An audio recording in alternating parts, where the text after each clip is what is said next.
किसान की कहानी। गांव के किनारे रामलाल नाम का एक साधारण किसान रहता था। उसके पास थोड़ी सी जमीन थी और वही उसके परिवार का सहारा भी। उस साल गर्मी बहुत लंबी चली गई। खेत सूख गए, मिट्टी फटने लगी, बीज बोए पर बारिश का नामो निशान नहीं। रोज आसमान की ओर देखकर रामलाल सोचता, हे भगवान, अगर पानी न गिरा तो मेरा परिवार क्या खाएगा।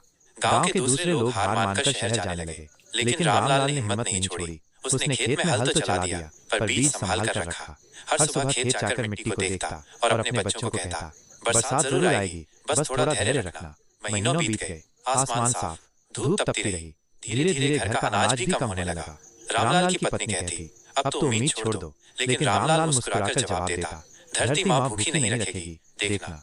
और फिर एक शाम काले बादल घिर आए, आसमान गड़गड़ाया और मूसलाधार बारिश होने लगी। रामलाल बच्चों को लेकर खेत में दौड़ा।